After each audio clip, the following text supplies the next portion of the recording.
Pai do Senhor, vamos abrir a palavra de Deus. Podemos?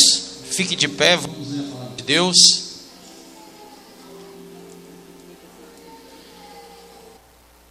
Vamos ler a partir do versículo, vamos pegar só uns textozinhos aqui, a gente chega no versículo que eu quero. A partir do versículo 1. Juízes 7:1. Então Jerubaal, que é Gideão, se levantou de madrugada, e todo o povo que com ele estava, e se acamparam junto à fonte de Arote, de maneira que o arraial dos midianitas lhe ficava para o norte, no vale defronte do outeiro de Moré. Disse o Senhor a Gideão: é demais o povo que está contigo, para eu entregar os midianitas nas suas mãos. Israel poderia se gloriar contra mim, dizendo: a minha própria mão me livrou. Apregou, pois, aos ouvidos do povo, dizendo: quem for tímido e medroso, volte, retire-se da região montanhosa de Gileade. Então voltaram do povo 22.000 e 10.000 ficaram. Então haviam 32.000, né, pessoal? Disse mais o Senhor a Gideão: ainda há povo demais, faze-os descer às águas, e ali tu provarei. Aquele de quem eu te disser, esse irá contigo, esse contigo irá. Porém, todo aquele de quem eu te disser, este não irá contigo, esse não irá. Escreva do lado: Deus sabe quem vai e quem não vai. Quem crê que Deus sabe, na sua onisciência, na sua onipresença, quem vai ser arrebatado e quem não vai? Deus conhece ou não conhece? E Ele sonda ou não sonda os corações? Jeremias 17 diz para dar a cada um conforme as suas obras. Amém? Então vamos ver. Fez, versículo 5, Gideão desceu os homens às águas. Então o Senhor lhe disse: todo que lamber a água com a língua, faz o cão, esse porás à parte. Como também a todo aquele que se abaixar de joelhos a beber.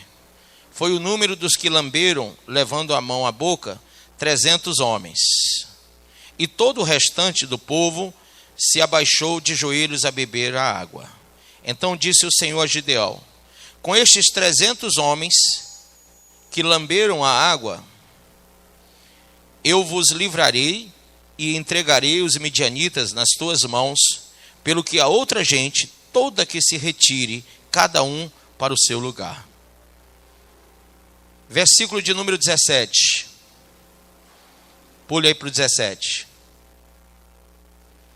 E disse-lhes: olhai para mim e fazei como eu fizer. Chegando eu às imediações do arraial, como eu fizer, assim fareis. Quando eu tocar a trombeta e todos os que comigo estiverem, então vós também tocareis a vossa ao redor de todo o arraial e direis, diga comigo, pelo Senhor e por Gideão. Chegou, pois, Gideão e os 100 homens que com ele iam às imediações do arraial, ao princípio da vigília média, havendo-se pouco tempo antes trocado as guardas, e tocaram as trombetas, e quebraram os cântaros que traziam nas mãos. Assim, tocaram as 3 companhias as trombetas, e despedaçaram os cântaros, e seguravam na mão esquerda as tochas, e na mão direita as trombetas, que tocavam e exclamavam: espada pelo Senhor e por Gideão. Amém? Põe a mão sobre a Bíblia e diga: Pai, fala o meu coração e me ensina a tua palavra, em nome de Jesus. Pode sentar.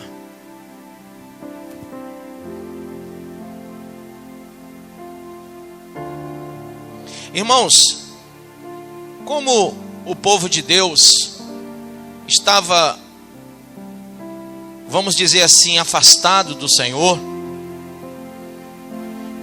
o Senhor trouxe os midianitas para que servissem a eles de uma forma especial. Que forma é essa, meu pastor? Que os midianitas trouxessem para o povo de Deus, para o povo de Israel, trouxesse perseguição, tribulação e medo, temor. Eles então passaram a temer, porque tudo que eles plantavam, os midianitas levavam. O povo midianita se tornou um povo forte, um povo poderoso diante do povo de Deus. E assim Deus os exaltou sobre o seu povo para que eles fossem usados, a fim de que o povo de Deus, vendo que estavam debaixo do poderio dos midianitas, eles buscassem o Senhor. De alguma forma eles acordassem para que a realidade fosse vista. E a Bíblia diz que Deus pega um homem chamado Gideão, um homem que era medroso. Ele não era um homem de guerra assim, não era aquele cara destemido, mas esse homem, ele é chamado por Deus de uma forma especial. Deus não olha para ele como um homem natural, mas Deus olha para dentro do coração de Gideão e diz assim: vai nessa tua força, homem valente. Olha que coisa, um homem que era medroso, mas Deus o chama homem valente. Amém ou não amém? E Deus levanta Gideão como um homem valente. A palavra profética de Deus para Gideão é: você não é medroso, você é valente. O que você sente não é medo, é temor. Mas esse temor foi eu que trouxe para você. Foi eu que coloquei e dei aos midianitas o poderio para que o povo que está afastado de mim sentisse temor e voltasse para mim novamente. Mas até ali Gideão não estava entendendo bem a coisa. Então, quando Deus o chama, ele pede algumas provas a Deus. Deus faz aquilo que ele pede para prová-lo que realmente o chamado vinha do Senhor. E então Gideão resolve fazer algo bonito. Veja aí no capítulo 6, versículo de número 25. Naquela mesma noite lhe disse o Senhor: toma um boi que pertence a teu pai, a saber, o segundo boi de 7 anos, e derriba o altar de Baal que é de teu pai. Diga assim: ninguém faz a obra de Deus se a luta não começar primeiro dentro de casa. O chamado de Deus faz com que aconteça dentro da própria casa da gente uma luta, uma guerra interior. Então o que ele tinha que fazer? O seu pai tinha um altar de Baal. Ele pega um boi de seu pai e ele vai sacrificar a Deus e destruir o altar de Baal. Veja aí na sequência: edifica ao Senhor teu Deus um altar no cimo deste baluarte, em camadas de pedra, e toma o segundo boi e o oferecerá em holocausto com a lenha do poste ídolo que vieres a cortar. Ou seja, você vai cortar esse poste ídolo, você vai derrubar esse Baal, e a lenha, a madeira que foi usada para produzir essa imagem, você vai queimar em sacrifício para mim, amém? Como holocausto, junto com o boi. Então Gideão tomou 10 homens dentre os seus servos e fez como o Senhor lhe dissera. Temendo ele, porém, a casa de seu pai e os homens daquela cidade, não fez de dia, mas de noite. Levantando-se, pois, de madrugada, os homens daquela cidade, eis que estava o altar de Baal derribado e o poste ídolo que estava junto dele cortado. E o referido segundo boi fora oferecido no altar edificado. E uns aos outros diziam: quem fez isto? Quem fez isso? E perguntando e inquirindo disseram: Gideão, o filho de Joás, fez essa coisa. Então os homens daquela cidade disseram a Joás: leva para fora o teu filho para que morra, pois derribou o altar de Baal e cortou o poste ídolo que estava junto dele. Porém Joás disse a todos os que se puseram contra ele: contendereis vós por Baal? Livrar-lo-eis vós? Qualquer que por ele contender, ainda essa manhã será morto. Se é Deus, que por si mesmo contenda, pois derribaram o seu altar. Naquele dia, Gideão passou a ser chamado Jerubaal, porque foi dito: Baal contenda contra ele, pois ele derribou o seu altar. Então, o pai de Gideão vai defendê-lo, dizendo: olha, que o próprio Baal se defenda, e não vocês venham matar o meu filho. Pode deixar que Baal, se Baal é Deus, Baal vai para cima dele. E o nome dele vai ser Jerubaal, por quê? Porque a partir de agora ele tem uma contenda com Baal. Amém? É a contenda contra Baal. E a Bíblia diz que Gideão continua firme no seu propósito. Amém? Porém tem uma coisa interessante, que quando Deus o chamou, ele tinha 32 mil homens ali aproximando-se dele para ir para a batalha. E Deus diz: é demais o povo que está contigo. Manda os covardes, manda aqueles que são, sabe, que não tem compromisso, manda eles voltarem. Voltaram 22 mil homens com suas armas, foram para casa. E aí ele ficou com 10 mil, ele ficou pensando: poxa, será que com 10 mil vai dar certo? Porque 32 já estava meio difícil, é tanto midianita, é tanto inimigo, é tanta gente contra.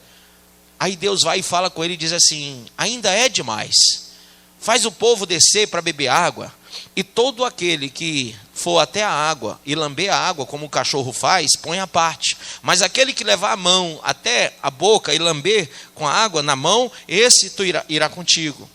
E Deus fala: você não vai levar quem eu disser que você não vai levar, você só vai levar contigo aquele que eu disser que vai. Amém? E aí ele vai e faz isso. Irmão, que coisa linda. De 10 mil, 9.700 são dispensados, só 300 ficam. E esses 300 era o povo que Deus escolheu para ir para uma batalha enorme. Amém? Quer dizer, às vezes a gente pensa que vai conseguir a vitória, que vai vencer na vida, que vai vencer as circunstâncias, porque nós estamos acercados de amigos ou de pertences, de coisas materiais, que vão nos dar a base, o fundamento, o supedâneo necessário para que a gente vença. E quando a gente vê que não tem alguma coisa que a gente precisava ter, ou que não tem pessoas que precisavam estar conosco, a gente já quer sucumbir, já quer desistir, já está pensando: vou perder, porque eu não tenho tudo o que eu preciso para fazer essa obra. Querido, o que Gideão tinha é aquilo que Deus também oferece a você e a mim, todos os dias, se assim nós o quisermos. Pergunta para mim: o que é, pastor? A sua presença.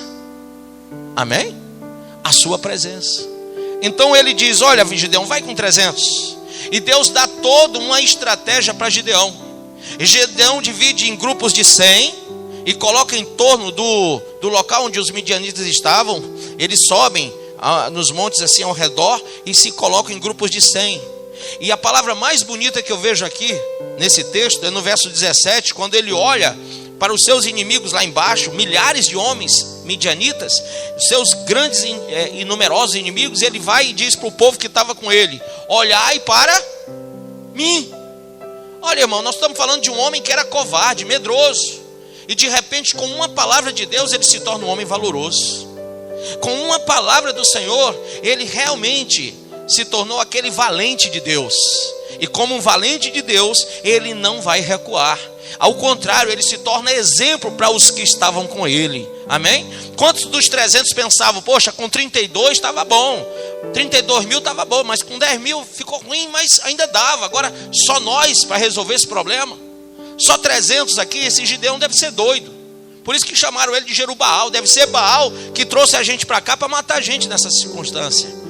Talvez seja Baal que está lutando contra Gideão e nós vamos morrer junto com ele aqui. Quantos dos 300 não estavam pensando bobagem? Mas a nossa fé, ela muda o conceito de certas pessoas. Amém? A nossa fé, ela pode mudar pensamentos, ela pode influenciar as pessoas. Então ele vai como agente influenciador e coloca as pessoas nos seus devidos lugares. Isso é a primeira coisa que eu aprendo no texto: colocar pessoas nos lugares que Deus quer que elas estejam, e elas vão trabalhar da forma como Deus quer que elas trabalhem.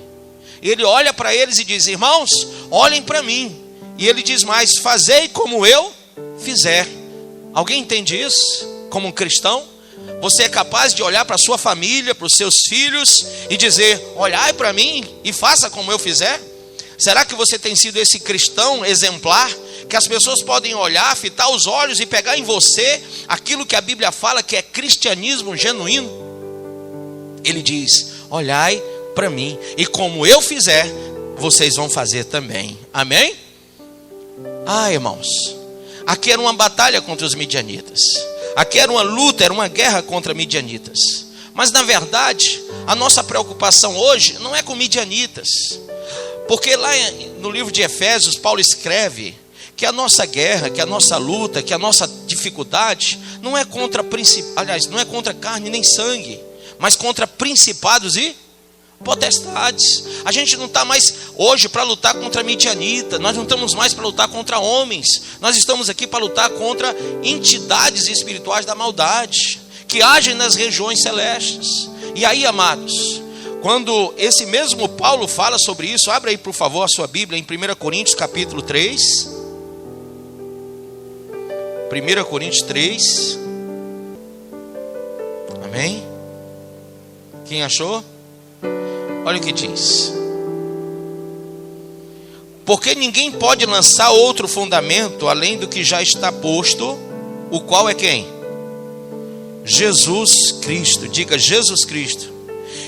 E se alguém sobre esse fundamento levantar um edifício de ouro, prata, pedra preciosa, madeira, feno e palha, a obra de cada um se manifestará, pois naquele dia a demonstrará, porque será revelada no fogo, e o fogo provará qual seja a obra de cada um.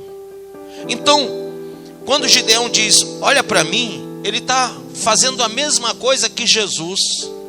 Diga comigo, Jesus, ele é o exemplo que nós temos que olhar. Olha o que Paulo disse. Ele disse, sede meus imitadores. Amém? Olha, vamos comigo. Aí na pesquisa você vai entender bem direitinho. Anota aí, anota. Diga assim, Paulo, apóstolo de Cristo, declarou que todos nós temos que imitar o Senhor. Primeira carta a Efésios, capítulo 5, verso 1, diz assim, sede, pois, imitadores de Deus. Vamos dizer isso? Sede, pois, mais uma vez. Por que a gente não pode imitar? Ah, pastor, imitar é um negócio feio. É não. Sabe por que eu tenho que imitar Jesus? Sabe por que eu tenho que imitar o apóstolo Paulo? Porque não há outro fundamento, não há outro evangelho, não há outra palavra, não há quem eu possa imitar diferente. Então, se não há outro fundamento, Paulo está dizendo, como não há outro fundamento, sede meus imitadores como eu sou de Cristo. Amém? Quantas pessoas querem imitar coisas erradas, né? A gente assiste um filme, uma novela, vai imitar o que está vendo lá. Mas a Bíblia nos ensina, lá da época ainda do Gideão, que nós temos que aprender a imitar o que é certo. Gideão estava lá, levantado por Deus, como Jesus foi levantado na cruz pelo próprio Pai. E Paulo declara essa questão de imitar, de ser imitador daquilo que é certo, daquilo que é santo. Amém? Filipenses 3,17, Paulo escrevendo aos Filipenses diz assim, irmãos, sede meus imitadores e atentai para aqueles que andam conforme o exemplo que tendes em nós. Olha que coisa linda. A mesma palavra que Gideão disse aos seus 300 valentes para vencer os midianitas, Paulo está dizendo à igreja. Quem quer vencer o diabo, o inferno e o mal? Levanta a mão. Quem quer vencer o pecado e ser arrebatado? Então o segredo é você aprender a imitar aquilo que está posto na palavra. Nós não temos que nos influenciar por coisas externas, mas por aquilo que é de Deus. Vamos mais à frente. 1 Coríntios 4,16, abra aí. Paulo diz à igreja de Corinto, rogo-vos, portanto, que sejais meus imitadores. Que lindo, hein? Amém ou não amém? Vai para o capítulo 11. Olha como Paulo está exortando a igreja a imitar. Versículo 1. Começa já dizendo isso. Sede meus imitadores, como também eu sou de quem? De Cristo. Amém ou não amém? Agora vai lá para 1 Tessalonicenses capítulo 2. Vamos para lá. Quando ele fala aos tessalônicos, ele diz assim, pois vós, irmãos, vos haveis feito imitadores das igrejas de Deus em Cristo Jesus, que estão na Judéia, porque também padeceste de vossos próprios concidadãos o mesmo que elas padeceram dos judeus. Amém? Quando ele fala aos tessalônicos, ele está dando exemplo dos cristãos da Judéia e dizendo, vocês se tornaram imitadores também dessas igrejas. Na carta escrita aos Hebreus, é interessante, no capítulo 6, ele exorta a despeito disso. Alguns que dizem que essa carta ela foi escrita por Lucas e outros que foi pelo próprio Paulo. Mas por um ou pelo outro, o estilo, a forma de escrever e o raciocínio é o mesmo. Amém? E olha o que ele diz.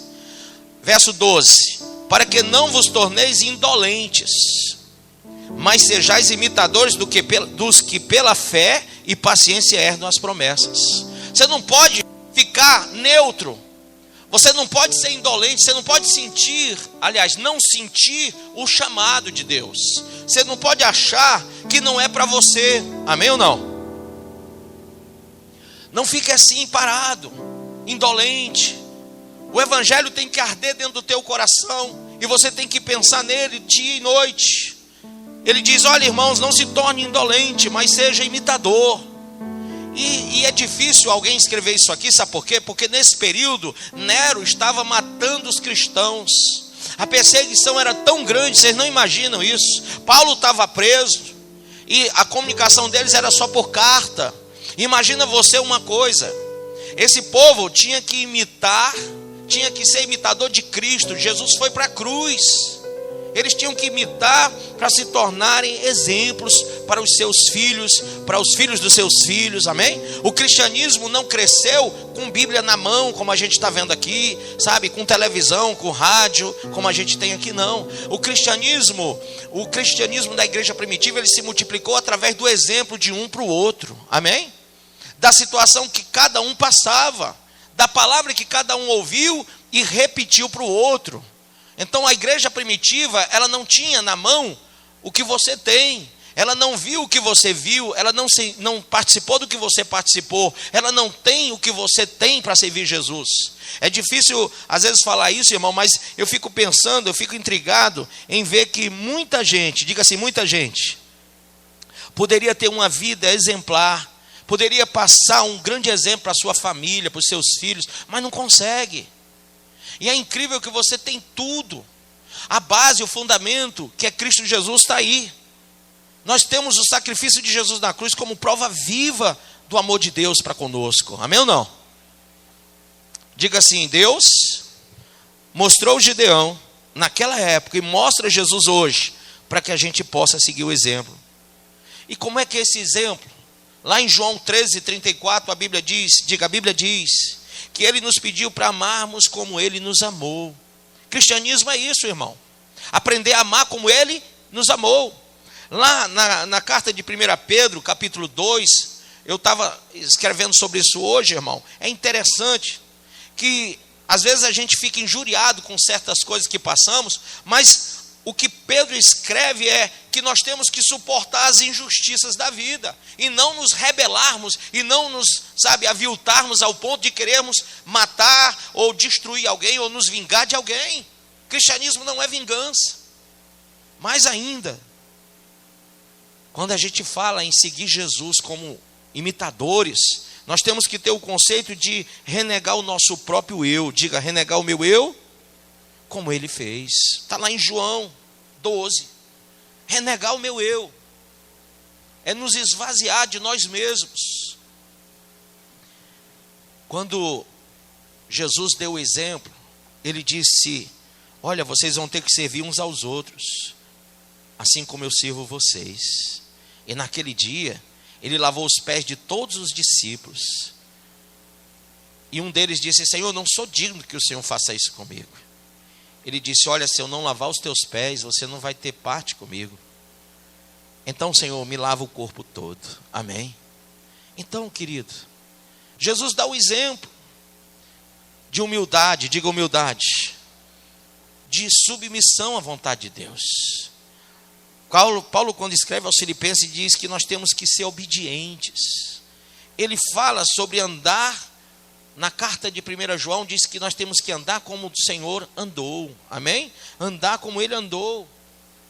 E nós estamos tão distante do conceito do cristianismo, de sermos imitadores legítimos desse cristianismo, que isso me intriga e me preocupa, porque estamos prestes a presenciar o maior acontecimento que o mundo todo verá. A volta de Jesus é iminente, irmãos. A qualquer momento, o Senhor vai buscar a igreja, vai arrebatar a igreja. Mas que igreja é essa? Que povo é esse que não aprendeu a fazer o que ele fez? Gideão deu a dica lá atrás: olha para mim e faça como eu fizer. Irmãos, quem é cristão aqui? Olha para Jesus e faz como ele faz. Olha para Jesus e faz como ele fez. Ele disse: quem quer vir após mim, tome sua cruz e me siga. Cristianismo é exatamente imitar a Cristo. Quantos de nós aprendemos a sermos verdadeiros cristãos? Amém ou não amém? Então, Gideão tem mais uma grande contribuição para mim e para você nesse episódio. Porque às vezes a gente lê esse texto pensando, olha, e há muitos pregadores de prosperidade que falam apenas isso, né? Olha aí, você tem um problema financeiro, então você tem que se levantar com a fé de Gideão e ir para cima. Ô irmão, nosso problema não é financeiro, nosso problema é espiritual. Toda decadência humana vem do espírito, amém? Não vem do bolso. Toda decadência humana, seja na ordem material, seja na ordem familiar, afetiva, emocional, vem do espírito. Por que Deus ele enviou o Espírito Santo? Para ir direto à fonte do problema.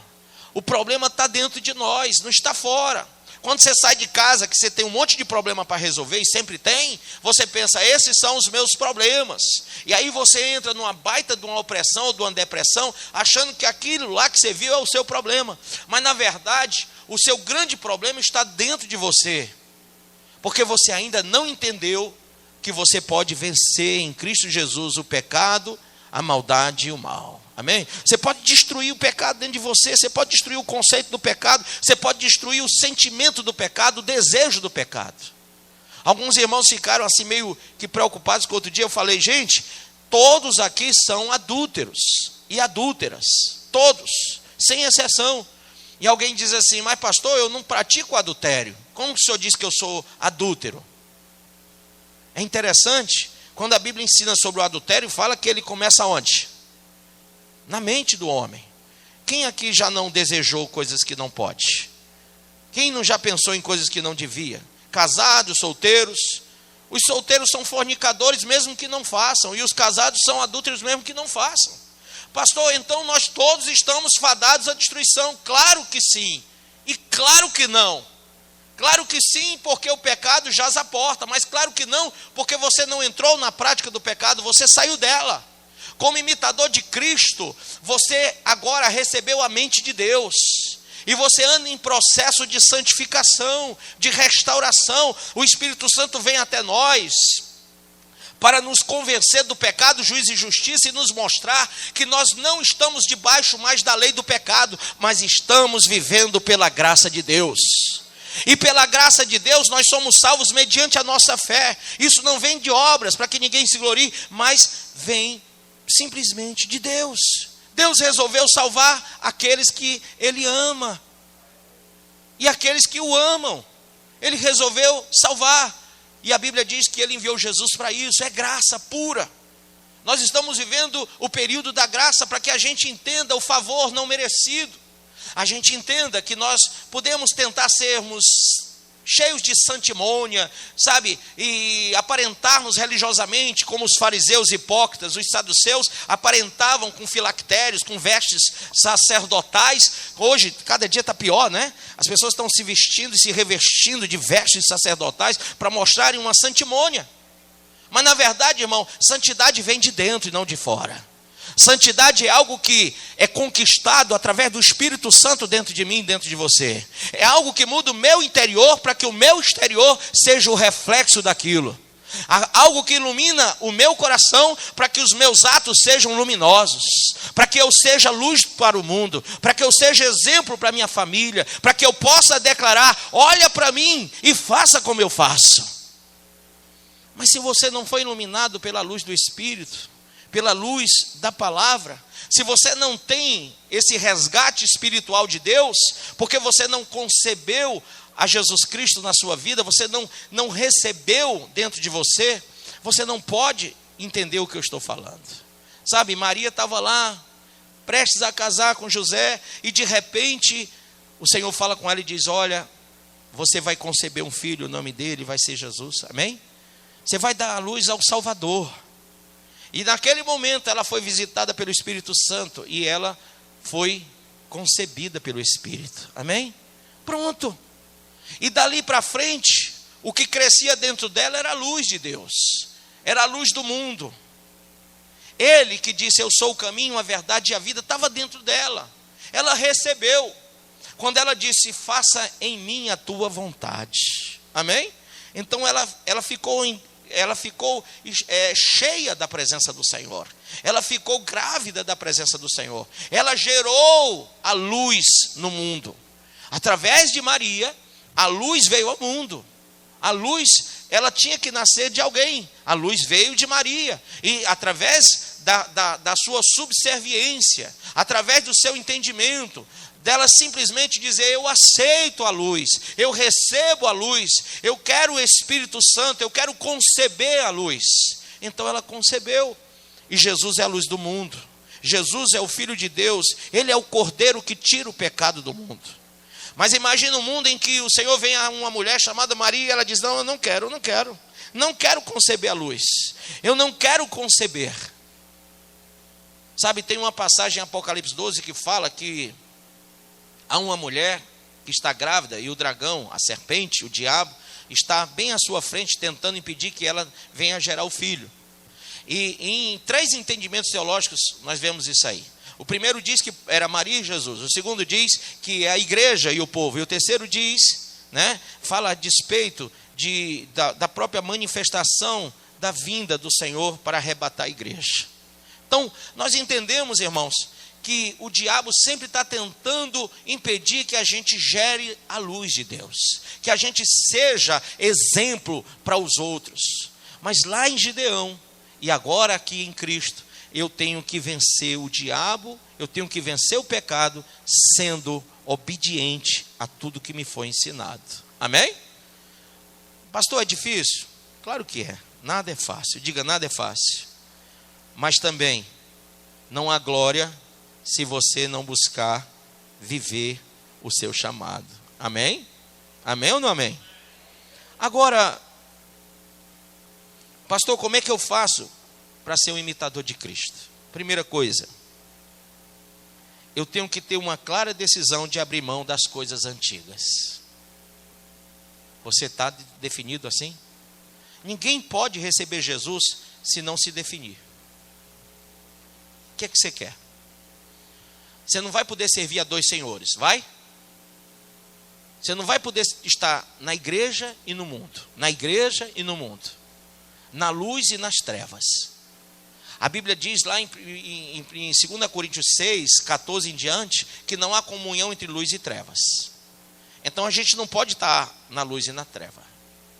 Então, quando eu entendo isso, eu percebo a necessidade urgente de, se eu quero ser imitador de Cristo, como Gideão teve vitória lá atrás dos midianitas, para eu vencer o diabo, o pecado e o mal, eu tenho que imitar Jesus.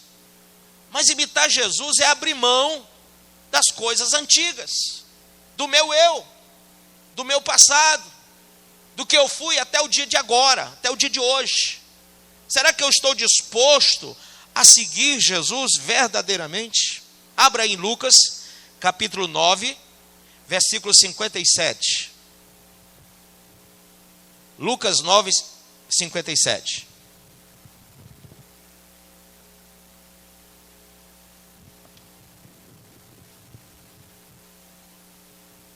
Amém? Olha o que diz. Indo eles caminho fora, alguém lhe disse: seguir-te-ei para onde quer que fores.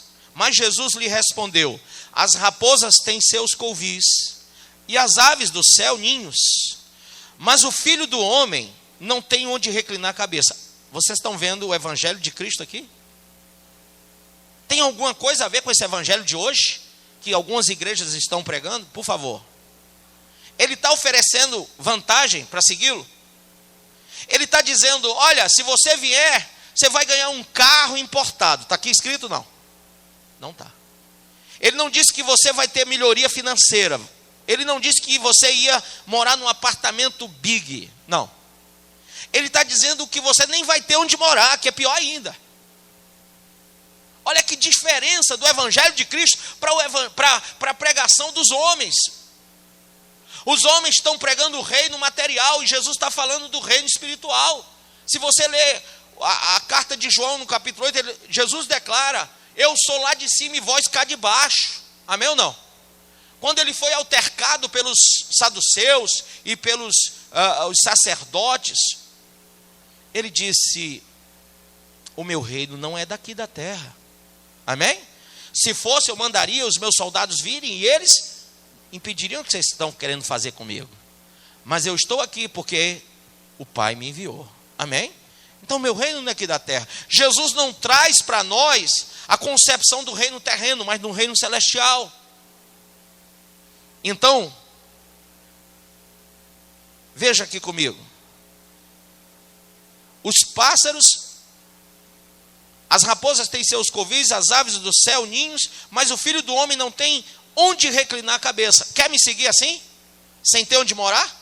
Um pastor passou uma mensagem para mim hoje e disse, pastor, eu não sei, não entendo, não consigo entender. E esse pastor estava falando, pedindo conselho. Alguns irmãos, e eu quero que peçam, pode pedir à vontade. Se eu souber, eu digo. Se eu não souber, eu falo. Mas esse pastor, pela internet hoje, falando comigo, ele disse assim, pastor, eu sou dizimista. Olha que concepção. Eu sou dizimista. E na minha casa está tendo miséria. Como que pode? Qual é a resposta que você daria a um homem assim, ainda mais sendo pastor? Alguém pode entender essa pergunta? À luz do Evangelho, sim. Olha, o Evangelho não me garante essas respostas financeiras que as pregações de hoje falam.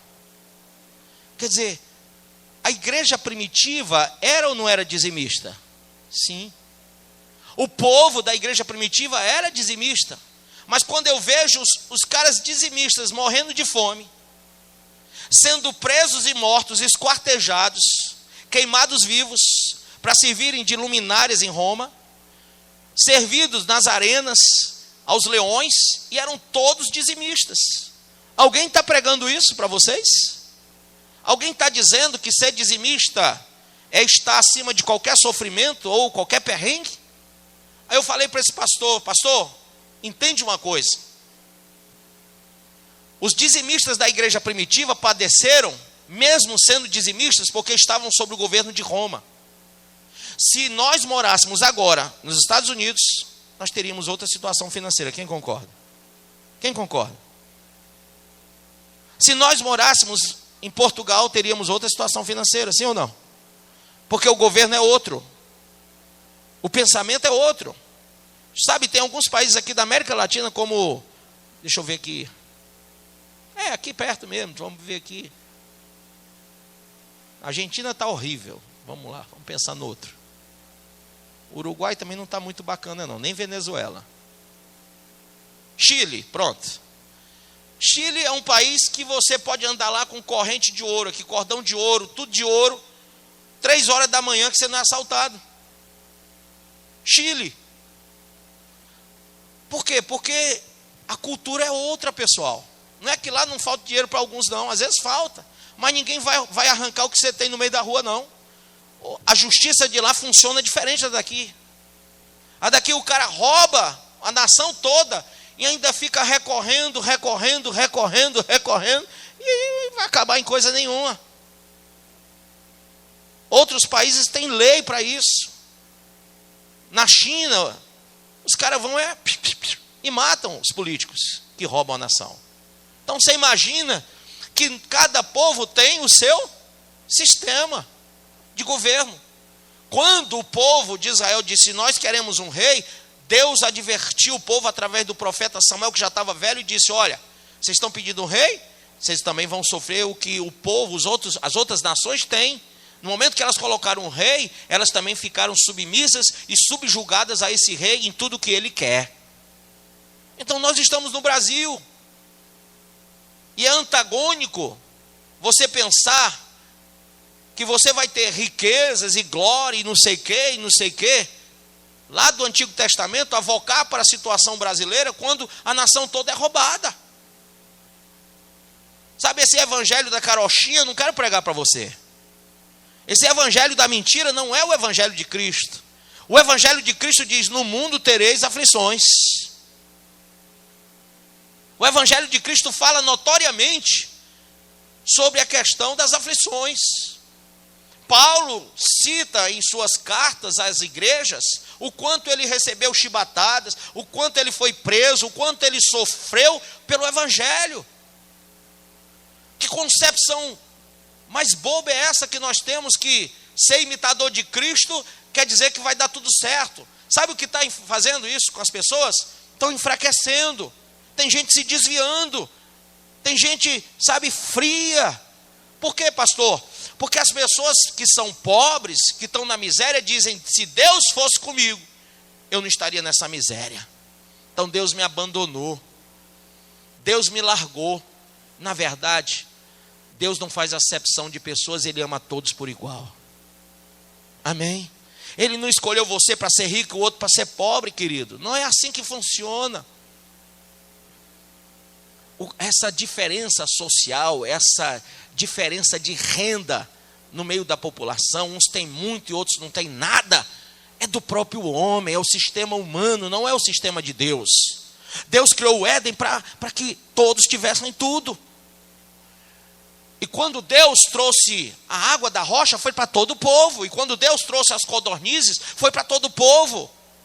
O orvalho vem para todos. A bênção de Deus é sobre todos. Quem crê? Ah, pastor, mas assim, sabe, é que o cara ali tem um carro e diz que foi Deus que deu para ele. Ah, irmão, se você quiser fomentar esse tipo de palavra, você vai frustrar-se quando você perder o carro. Se a tua vida espiritual está alicerçada em bens materiais, no dia que você não os tiver, você vai dar cabo da sua própria vida, como muitos estão fazendo. Então não é essa a situação. Nós não estamos aqui para buscar o reino da terra, mas o reino de Deus. Ser imitador de Cristo é conceber a verdade, e a verdade vai te libertar dos conceitos humanos, dos preceitos humanos, da ideologia humana, da fermentação farisaica no meio do mundo. Amém ou não amém? Ah, pastor, não fala isso não, assim o povo não vai mais querer ofertar e dizimar na igreja. Irmão, quem oferta e dizima nessa igreja sabe que é para manter a obra de Deus. Você não vai dizimar e ofertar aqui para dizer: não, eu vou ofertar e dizimar porque eu vou ficar mais rico. Não vai. Você não vai ficar mais rico porque ofertou e dizimou. Você pode melhorar de vida, sim, se for a vontade de Deus, para alguma coisa que Deus quer usar você. Isso pode acontecer no caso extremo. Mas isso não é a regra. A regra é que Deus, Ele é tão justo que tudo que Ele fez é para todos. A maçã que está naquela árvore é para todos. O peixe que está no mar é para todos. O peixe que está no rio é para todos. O camarão é para todos. A lagosta, quem gosta de lagosta aqui, levanta a mão. É para todos. E Deus colocou a lagosta no mar para você, e colocou o camarão para você e para mim. Nós temos direito à lagosta e ao camarão, nós temos direito ao boi, ao leite da vaca, a tudo. Vá lá no Gênesis e veja que todos os animais foram criados para alimentar o homem, e também as plantas, os vegetais para o homem, para a raça humana. Ei, pastor, mas lá em casa não tem isso não. Lá em casa, às vezes tem um bife do olhão, assim, um ovão, entendeu? Carne que é bom lá em casa, não. Não aparece nada. Se aparecer é de gato. Querido, essa situação não é culpa de Deus. Deus não escolheu isso, mas sim homens injustos que vão pagar na eternidade. Porque enquanto eles estão gastando horrores, comprando pulseiras de ouro e diamantes, como aquele Cabral lá do Rio de Janeiro, né? Enricando às custas da pobreza do povo, ele vai pagar, irmão. Deus é justo, porque tudo que ele usou só para ele e para a mulher dava para alimentar uma multidão. Nós servimos ao Deus que alimentou com 5 pães e 2 peixinhos a mais de 5.000 pessoas. Quando os discípulos disseram: Senhor, vamos mandar eles embora porque não tem o que oferecer para eles. O Senhor disse: não, manda eles assentar em grupo de 50 e não deixa eles irem embora, porque todos vão se alimentar. Nós cremos num Deus que multiplicou para não deixar ninguém com fome. Sabe por que os peixes não se acabam? Porque Deus multiplica.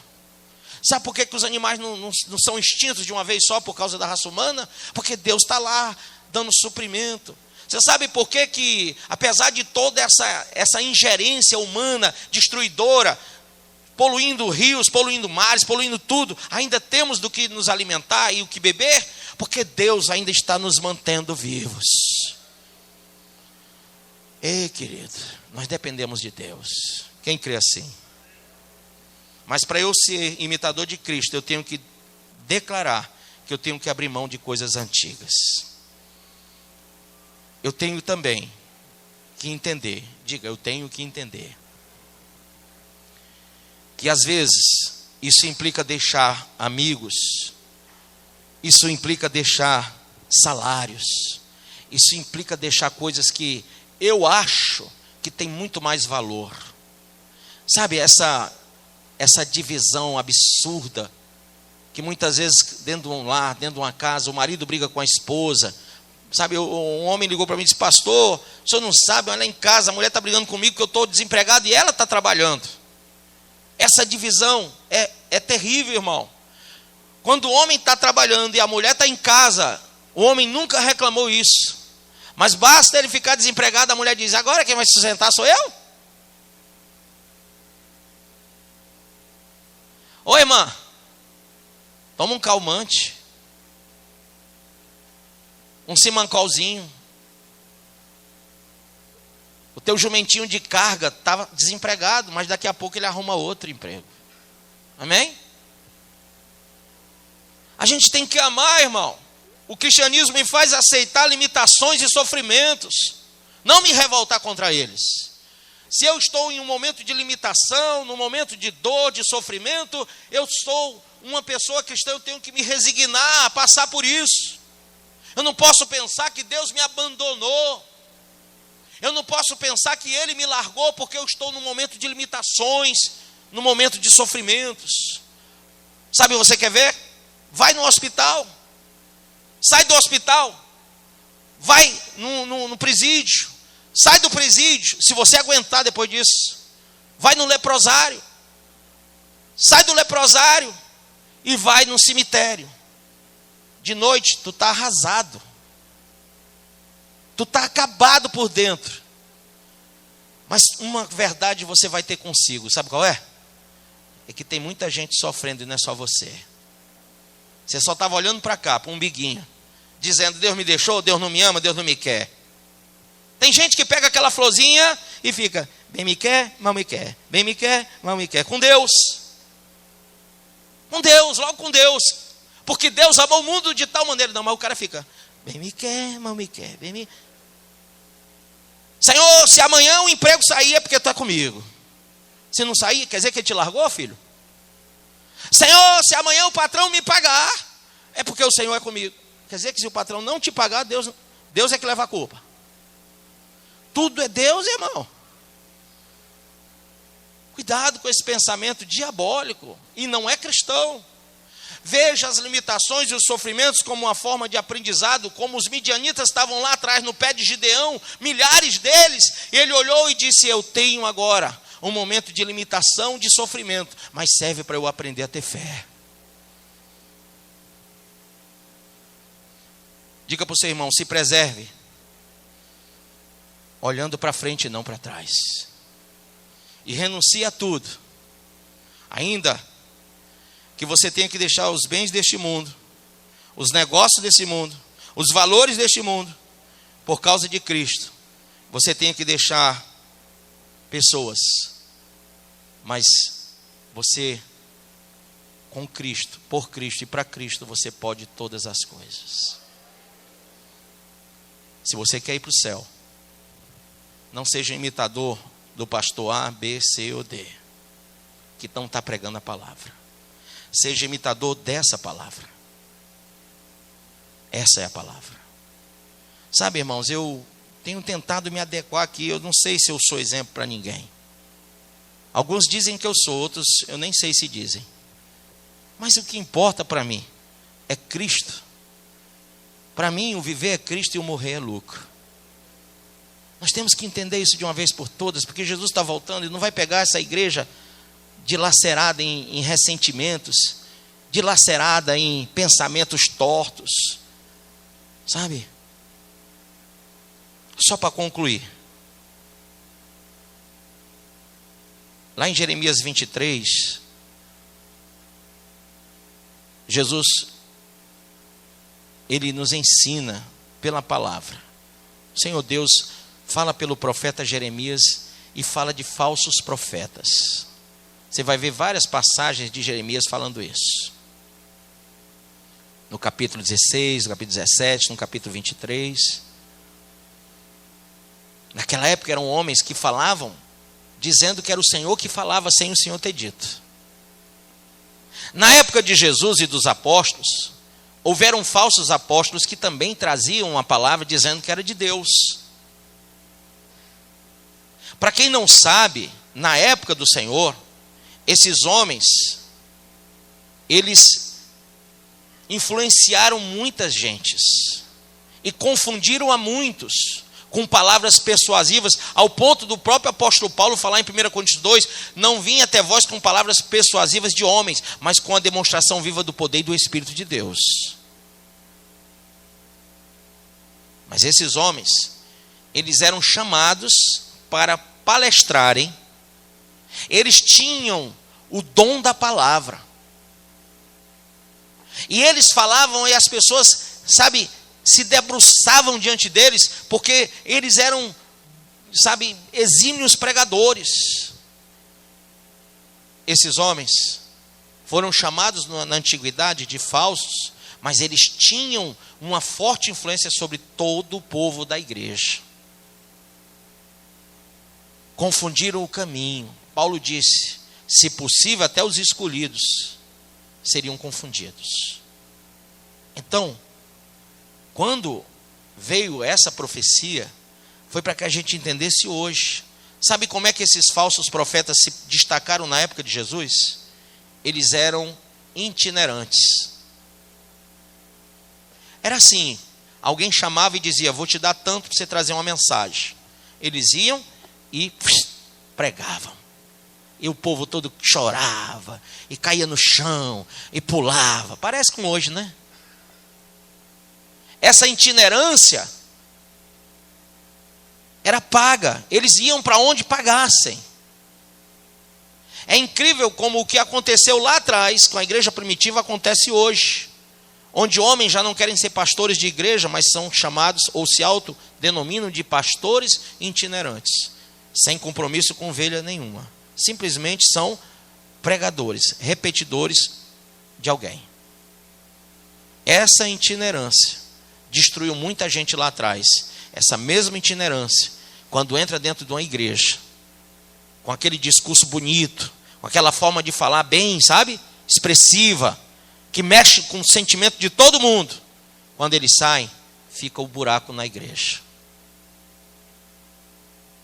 Eu queria que você entendesse que o seu exemplo não é e nunca será carne nem sangue, mas Jesus.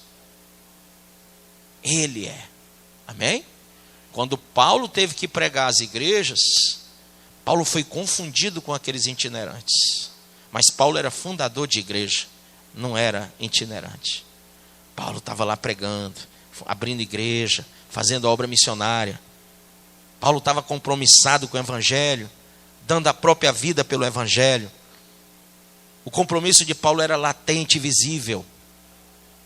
Então nós temos que repensar qual é o evangelho que nós resolvemos imitar.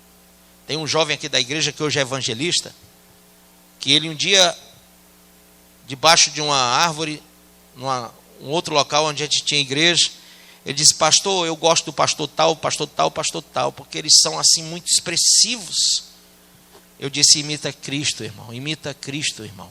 Não, pastor, mas a gente tem que olhar para quem a gente está vendo e imitar o jeito deles, porque chama a multidão. Eu disse, não, imite Jesus. Esse jovem apanhou tanto, irmão, de lá para cá foram tantos anos, 10 anos de lá para cá.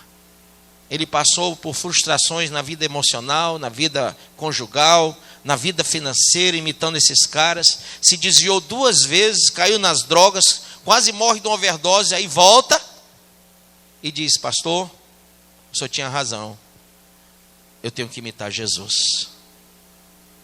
Porque um homem que ele escolheu para imitar, na época que ele estava imitando, foi preso por várias coisas erradas. E aí ele percebeu que ele não tinha que imitar ninguém a não ser Jesus.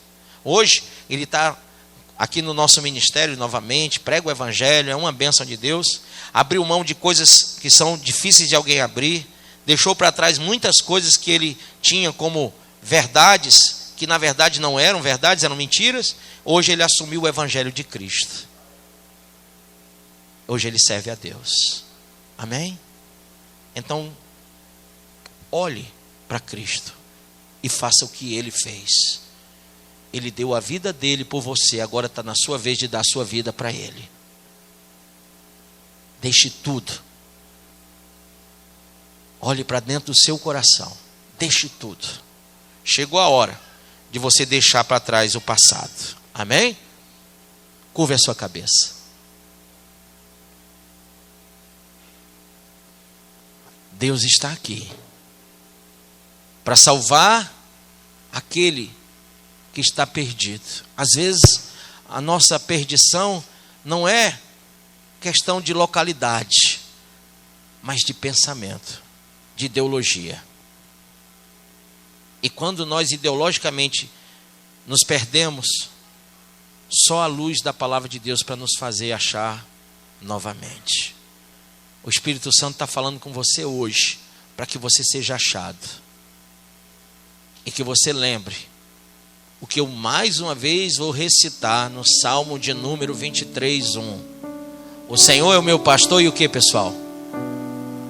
Não. O Senhor é o meu pastor e não me faltará. As coisas podem faltar, mas Deus nunca vai faltar para você. Não é porque estão faltando coisas que Deus faltou. Deus está contigo até a consumação dos séculos. Ele disse, eu estarei convosco até o fim. Amém? Quem quer estar com Cristo, por Cristo e para Cristo, por toda a vida, deixando tudo para trás para seguir Jesus. Lembre-se, as raposas têm os seus covis, os pássaros têm os seus ninhos, mas o Filho do Homem nem tem onde reclinar a cabeça. O outro disse, ele disse, segue-me. E ele, porém, respondeu, permite-me ir primeiro sepultar o meu pai. Mas Jesus insistiu, deixa os mortos a sepultar os seus próprios mortos. Tu, porém, vai e prega o reino de Deus. Amém? O outro lhe disse, seguir-te-eis, Senhor, mas deixa-me primeiro despedir-me de casa. Mas Jesus lhe replicou, ninguém que, tendo posto a mão no arado, olha para trás, é apto para o reino de Deus. Então você está realmente sendo convencido pelo Espírito Santo a olhar apenas para Cristo. Ele é o exemplo. Amém? Você acabou de ouvir essa poderosa ministração da palavra de Deus. Eu creio que sua vida foi abençoada. Eu quero que você ore comigo, profetizando sobre a sua vida a salvação que vem de Cristo Jesus. Ore conosco. Deus Pai, em nome de Jesus, nós te agradecemos por esta palavra e que o Senhor possa abençoar a vida de cada um que nos viu, que nos ouviu nesse dia.